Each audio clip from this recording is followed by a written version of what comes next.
আসসালামু আলাইকুম দর্শক, লক্ষ্মীপুর 24-এর হাত দিনের লক্ষ্মীর অনুষ্ঠানে আন্নুগো ব্যাকের স্বাগতম।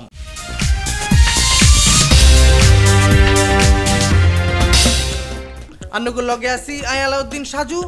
আঙ্গ খবর কান সম্পাদনা করছে সানাউল্লাহ সানু। আঙ্গুরের ক্যামেরায় সহযোগিতা করছে লক্ষ্মীপুর 24-এর প্রতিনিধি দল। আজ যে বৈশাখ মাসের 26 তারিখ, জিলকদ মাসের 10 তারিখ এবং মে মাসের 9 তারিখ শুক্রবার। দর্শক চলেন তলে হুনিয়াই এই হাপ্তার হাত দিনের লক্ষ্মীর অনুষ্ঠানে কি খবর আছে।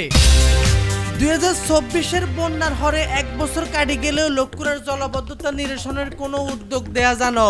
বিভিন্ন জায়গাত চলতেছে দখলবাজি। রামগঞ্জে স্কুল পরিদর্শন করছেন প্রাথমিক ও গণশিক্ষা মন্ত্রণালয়ের উপদেষ্টা। লক্ষ্মীপুরের বিআরটি অফিসে দুদকের অভিযান, প্রমাণ হয়েছে ঘুষ নেওয়ান ও গ্রাহক হয়রানির। রায়হুরার শহর অঞ্চলের কৃষক সয়াবিন কাটি লই যাইতেছে প্রভাবশালীরা, এলাকায় পুলিশের মহড়া। লক্ষ্মীপুরের রামগতি রোডের বিভিন্ন জায়গাত রাস্তার কিনারের মাটি হরে গেছে, বড় দুর্ঘটনার আশঙ্কা করতেছে গাড়ির ড্রাইভার ও যাত্রীরা। এনদি রামগতি রোডে অ্যাক্সিডেন্ট করে মরে গেছে নোয়াখালীর কৃষি কর্মকর্তা। ঢাকায় অনুষ্ঠিত হয়েছে লক্ষ্মীপুর জেলা যুব কল্যাণ সমিতির গুণীজন সম্মাননা। নগদ টিয়া সহায়তা করছে জুলাই অভ্যুত্থানে লক্ষ্মীপুরের হাঁস শহীদ পরিবারে। কমলনগরে ভ্রাম্যমাণ আদালতের অভিযান, 4 ডায়াগনস্টিক সেন্টারের 1 লাখ টিয়া জরিমানা। হাত দিনের ব্যবধানে রামগতিতে একই বাড়িতে 2 বার ডাকাতি, পুরো এলাকায় আতঙ্ক।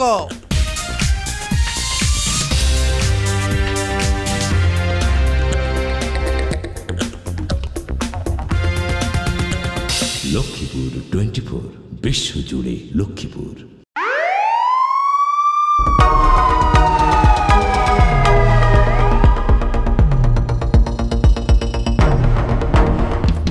লক্ষ্মীপুর ওয়েল কেয়ার হাসপাতাল, স্বাস্থ্যসেবা 24 ঘন্টা আমরা লক্ষ্মীপুরবাসীর পাশে আছি এবং থাকব। ওয়েল কেয়ার হাসপাতাল, দক্ষিণ মজুপুর, লক্ষ্মীপুর। দর্শক, এতক্ষণ কদ্দুর কইছি, চলেন এবার হুরা খবর কিন হুনিয়াই। 2024-এর বন্যা লক্ষ্মীপুরের মানুষের কাঁদায় ছাড়ছে, মেলা ক্ষয়ক্ষতি হয়েছে জেলাবাসীর। বন্যার হানি নামি যাওয়ানোর ব্যবস্থা না থাকলে জেলার বিভিন্ন এলাকা মেলা দিন ধরে হানির তলে চুবিয়া ছিল। নষ্ট হয়েছে মানুষের কোটি কোটি টিয়া চাষবাস, ক্ষেত খামার এবং নানা অসুখ বিসুখে আক্রান্ত হয়েছে লেদা বুড়া বেকে।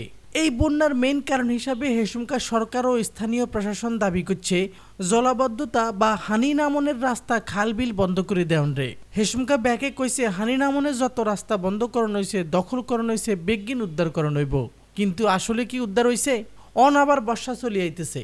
হুরা জেলার মধ্যে হানি নামনে যত খাল বিল ডোবা নালা আছে, বেগিন জেনে আসিল হেন্নেই আছে। এই জলাবদ্ধতা নিরসনে উল্লেখযোগ্য কোনো উদ্যোগ দেয়া জানো। লক্ষ্মীপুরে জরির হানি বা বন্যার হানি আটকি থাউনের কয়েকটা কারণ আমরা টোকাই বের করছি।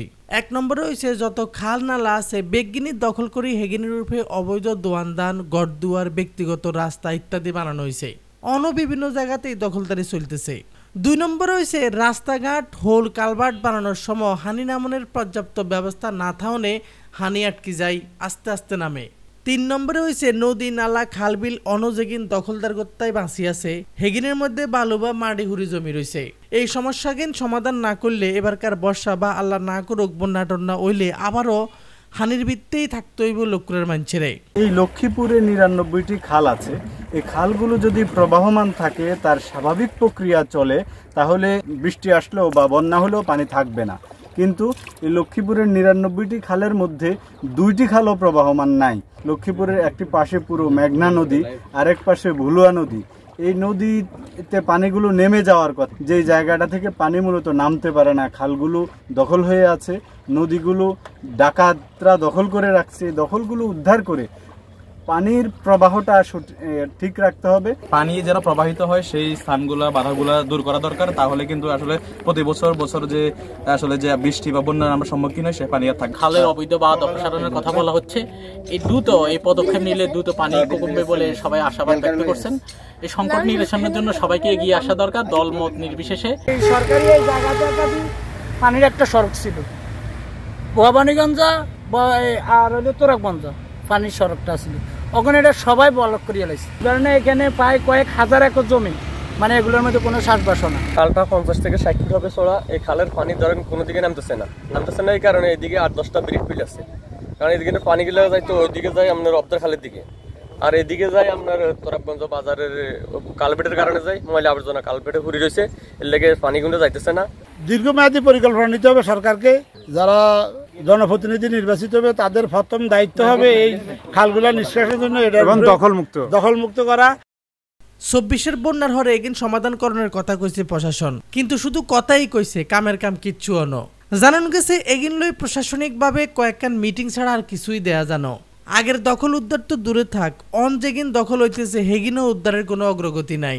লক্ষ্মীপুরের সচেতন মহল দাবি জানাইছে এবারকার বর্ষায়নের আগেই প্রশাসন যেন লক্ষ্মীপুরের জলাবদ্ধতা নিরসনের ব্যাপারে উদ্যোগ গ্রহণ করে। লক্ষ্মীপুরের রামগঞ্জ উপজেলায় স্কুল পরিদর্শন করছেন প্রাথমিক ও গণশিক্ষা মন্ত্রণালয়ের উপদেষ্টা অধ্যাপক ডাক্তার বিধান রঞ্জন রায় পোদ্দার। রবিবার দুপুরে রামগঞ্জ পৌরসভার হসুম আঙ্গারপাড়া সরকারি প্রাথমিক বিদ্যালয় পরিদর্শনে যায় স্কুল ছাত্রছাত্রী, শিক্ষক ও অভিভাবকদের লগে কুশল বিনিময় করছেন হেতেনে এবং স্কুলের সার্বিক পরিবেশ সম্পর্কে খোঁজখবর নিছেন। উপদেষ্টার আগমন উপলক্ষে স্কুলের মাঠে আয়োজন করানো হয়েছে বিশেষ অনুষ্ঠান।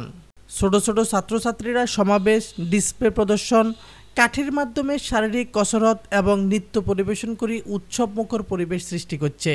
অনুষ্ঠানে উপদেষ্টা ডাক্তার বিধান রঞ্জন রায় পোদ্দার শিক্ষার্থীকে উজ্জ্বল ভবিষ্যৎ কামনা করেন এবং স্কুল কর্তৃপক্ষের ধন্যবাদ জানান। তোমরা পড়াশোনা করবে, খেলাধুলা করবে, বিভিন্ন রকম সাংস্কৃতিক অনুষ্ঠান করবে, করে তোমরা একটা পরিপূর্ণ মানুষ হিসেবে বড় হয়ে উঠবে এবং তারপরে সমাজের আর দেশের সেবা করবে। এটাই তোমাদের জীবনের লক্ষ্য হবে।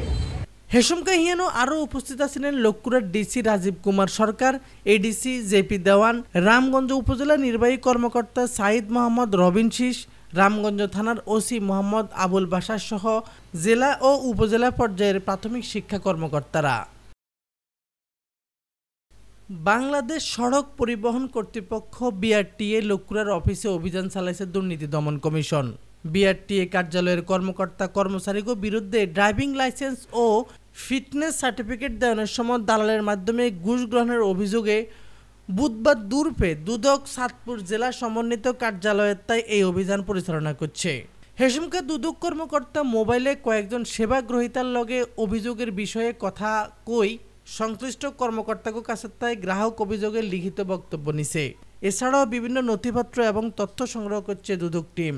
অভিযানে গ্রাহকের সাথে অনিয়ম, হয়রানি এবং অতিরিক্ত টিয়া নেওয়ার প্রাথমিক প্রমাণও হয়েছে। তারা অভিযোগের প্রাথমিক সত্যতা আছে, আলটিমেটলি একজন সেবা গ্রহীতা কোনো না কোনোভাবে ক্ষতিগ্রস্ত হচ্ছে বলে আমাদের কাছে মনে হচ্ছে অভিযোগের প্রাথমিক সত্যতা আছে, কিন্তু এটার সাথে কারা কারা জড়িত এটা আমরা এখনো একেবারে সুনিশ্চিত হতে পারিনি। আমরা কিছু রেকর্ডপত্র পর্যালোচনা করেছি, আমরা আরও রেকর্ডপত্র সংগ্রহ করব। রায়ুরা উপজেলার দক্ষিণ সরবংশী ইউনিয়নের সরাঞ্চলের কৃষকেরা নিজের জমির সয়াবিন নিজে নিতে আসতেছে না। প্রভাবশালী একটা চক্র জোর জবরদস্তি করে কৃষক জমিতে সয়াবিন লুট করে লয়ে যাইতেছে। এই অবস্থা মোকাবেলা ও জনসচেতনতা বৃদ্ধির লক্ষ্যে বুধবার ব্যানে সরকাশিয়া এলাকায় খেয়াঘাট ও পায়রাঘাটে সচেতনমূলক মহড়া ও পথসভার আয়োজন করছে রায়ুরা সার্কেলের সহকারী পুলিশ সুপার জামিলুল হকের নেতৃত্বে একদল পুলিশ। একটা সয়াবিন আপনার পাই নেই, সব সয়াবিন লুটতরাজকারীরা সব লুটে নিয়ে যাবেন, আমাদের থানায় আসবেন, আমরা আপনাদেরকে সর্বোচ্চ সহযোগিতা করব। সবাইকে অসংখ্য ধন্যবাদ। মহড়ায় রায়ুরা থানার ওসি নিজামুদ্দিন ভুঁইয়া, থানার আরও 120 জন পুলিশ সদস্য, স্থানীয় গণ্যমান্য ব্যক্তি ও সাংবাদিকরা উপস্থিত ছিলেন। এএসপি জামিলুল হক কইছে, প্রকৃত কৃষকদের ন্যায্য অধিকার নিশ্চিত করতে পুলিশ সর্বাত্মকভাবে কাম করব। কেউ জোর করে ফসল লুটকরণের চেষ্টা করলে হেতার বিরুদ্ধে ব্যবস্থা নেওয়া নইব। হেতেনে আরও কইছে, কৃষকদের লগে থাই হেতাগো নিরাপত্তা নিশ্চিত করব পুলিশ। তবে এডাল্লা হেতেনে এলাকাবাসীর সহযোগিতাও কামনা করছে। কৃষকরা জানাইছে, মেলা দিন ধরে হেতারা ফসল কাটতে বাধার সম্মুখীন হইতেছে। বিশেষ করে 5 আগস্টের হরের তাই হারুন আলাদারের নেতৃত্বে ফারুক মাস্টার সহ একটা চক্র সরের জমি দখল করে ফসল লুট করে নিতেছে। কৃষকরা আরও জানাইছে, পুলিশের আশ্বাসে হেতারা অনেকটু স্বস্তি হয়েছে। লক্ষ্মীপুরের রামগতি রোডের বিভিন্ন জায়গাত রাস্তার মাটি হরে গেছে। বড় দুর্ঘটনার আশঙ্কা করতেছে গাড়ির ড্রাইভার ও যাত্রীরা। এই রাস্তা দিয়ে রামগতি ও কমলনগর উপজেলার মানুষ সহ ভোলা ও বরিশাল জেলার মেলা মানুষ যাতায়াত করে।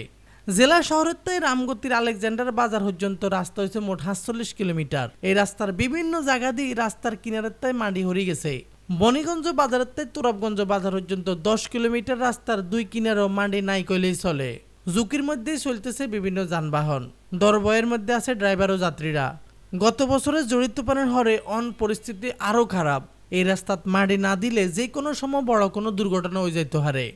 অন্যদি বৃহস্পতিবারে রামগতি রোডের হাজীগঞ্জ এলাকায় আব্বাস হাডারি বাবর নামে এক উপসহকারী কৃষি কর্মকর্তা ট্রাকের লগে হুন্ডা অ্যাক্সিডেন্ট করে মরে গেছে। ইন্নালিল্লাহি ওয়া ইন্না ইলাইহি রাজিউন। বাবর নোয়াখালীর সেনবাগ উপজেলার উপসহকারী কৃষি কর্মকর্তা ছিলেন। লক্ষ্মীপুর কমলনগর উপজেলার আজিরাট ইউনিয়নের মৌলবীরটাক এলাকার মরা তরিকুল্লার হোলা বাবর। পারিবারিক সূত্রে জানান গেছে ৩ দিনের ছুটিতে নোয়াখালী সেনবাগের তাই হুন্ডাত করে বাড়ির দিকে আয়নের সময় ট্রাকের লগে অ্যাক্সিডেন্ট করছে। হরে হিয়ান্তন উপজেলা স্বাস্থ্য কমপ্লেক্সে লই যাওয়ার হতেই মরে গেছে। বাবরের ৩ বছরের রোগা লেদা মাইয়া ও হেতার বোর জীবনে নামিয়ে আইছে শোকের ছায়া। বর্ণাঢ্য আয়োজনের মধ্য দিয়ে ঢাকায় অনুষ্ঠিত হয়েছে লক্ষ্মীপুর জেলা যুব কল্যাণ সমিতির গুণীজন সম্মাননা অনুষ্ঠানে। ঢাকা উত্তর সিটি কর্পোরেশনের প্রশাসক লক্ষ্মীপুরের কৃতি সন্তান মোহাম্মদ এজাজ সহ অতিথি হিসাবে উপস্থিত আছিলেন লক্ষ্মীপুরের বিভিন্ন পর্যায়ের কৃতি সন্তান, রাজনৈতিক, সামাজিক ও সাংস্কৃতিক ব্যক্তিরা।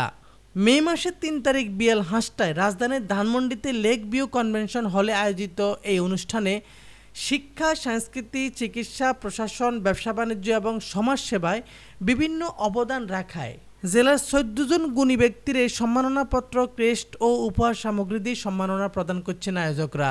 এছাড়াও নগদ টিয়া উপহার দিয়ে সহযোগিতা করছেন জুলাই অভ্যুত্থানের লক্ষ্মীপুরের হাঁস শহীদ পরিবারে। অনুষ্ঠানে লক্ষ্মীপুরের উন্নয়নে অগ্রগতিতে করণীয় ও পরিকল্পনা এবং লক্ষ্মীপুরের স্মৃতিচারণ করে বক্তব্য দিয়েছেন আগত অতিথিরা।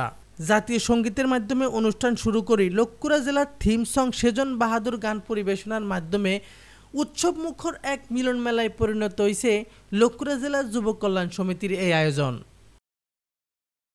কমলনগর উপজেলার আজিরাট বাজারে বিভিন্ন অনিয়মের অভিযোগ প্রমাণিত অনে সারিকান ডায়াগনস্টিক সেন্টারের ১ লাখ টাকা জরিমানা করছে ভ্রাম্যমাণ আদালত। এর মধ্যে আজিরাট মডার্ন মেডিটেক সেন্টারের ৫০,০০০ টাকা, বিসমিল্লা মেডিকেল সেন্টারের ২০,০০০ টাকা, স্কোয়ার ডিজিটাল ল্যাবের ২০,০০০ টাকা এবং নিউ মেঘনা ডায়াগনস্টিক সেন্টারের ১০,০০০ টাকা। বৃহস্পতিবার দুপুরে ভ্রাম্যমাণ আদালতের নির্বাহী ম্যাজিস্ট্রেট ও উপজেলার সহকারী কমিশনার মোহাম্মদ আরাফাত হোসাইন এই অভিযান পরিচালনা করছেন। হেসমকা হিয়ানু আরও উপস্থিত ছিলেন উপজেলার স্বাস্থ্য ও পরিবার পরিকল্পনা কর্মকর্তা সব্যসাচী নাথ ও স্যানিটারি ইন্সপেক্টর মোহাম্মদ রিয়াজ হোসেন।